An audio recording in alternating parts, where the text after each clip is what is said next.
ভুটান পাহাড় এবং ডুয়ার্সে টানা বৃষ্টি থামতেই মূর্তি নদীর রূপ এখন আরও ভয়ঙ্কর। জলস্তর কিছুটা কমলেও নদী এখন শুরু করেছে তীব্র গ্রাস। গরুমারা জাতীয় উদ্যানের কোল ঘেঁষে বয়ে যাওয়া মূর্তি নদীর দক্ষিণ ধূপঝড় এলাকায় নদী ভাঙন এখন এক চরম ভয়াবহ আকার ধারণ করেছে। নদী তার চেনা গতিপথ পরিবর্তন করে ক্রমশ ধেয়ে আসছে লোকালয় এবং পর্যটন কেন্দ্রের দিকে। ইতিমধ্যেই নদীগর্ভে তলিয়ে যেতে বসেছে এলাকার শ্মশানঘাট এবং একাধিক রিসর্টের সীমানা। কোটি কোটি টাকা ব্যয়ে গড়ে ওঠা ডুয়ার্সের পর্যটন শিল্প ও চা বাগানে বাঁচাতে নদী ভাঙন রোধে স্থায়ী বাঁধ নির্মাণ, নদীর নাব্যতা বৃদ্ধি এবং ড্রেজিংয়ের দাবি জানিয়েছেন পর্যটন ব্যবসায়ীরা।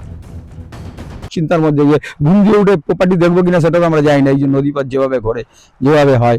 কত দূর ছিল নদী এখানে? নদী এখান থেকে মিনিমাম 50 ফুট দূরে ছিল। তো আপনারা এখন কি চাচ্ছে? আমরা তো ইমিডিয়েট কাজ শুরু করুক সরকার।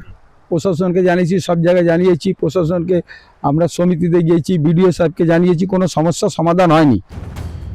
স্থানীয়দের দাবি, গত বছর অক্টোবর মাসের বিধ্বংসী বন্যার পর থেকে মূর্তি নদীর এই ভাঙন শুরু হয়েছিল।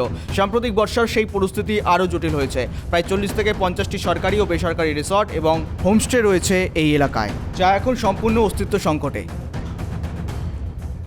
এখানে অনেক রিসোর্ট রয়েছে এবং আমাদের এখানে অনেক কৃষক রয়েছে এবং ছোট ছোট চা শিল্প, যারা ওই ছোট ছোট চা বাগান।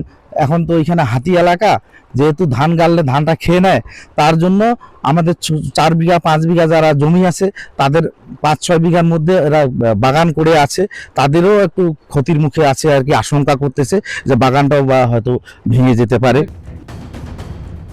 যথাযথ ব্যবস্থা না নিলে ভবিষ্যতে অপূরণীয় ক্ষতি হয়ে যাবে উত্তরবঙ্গের পর্যটনে। এখন দেখার প্রশাসন ঠিক কত তাড়াতাড়ি এই ভাঙন রুখতে পদক্ষেপ করে।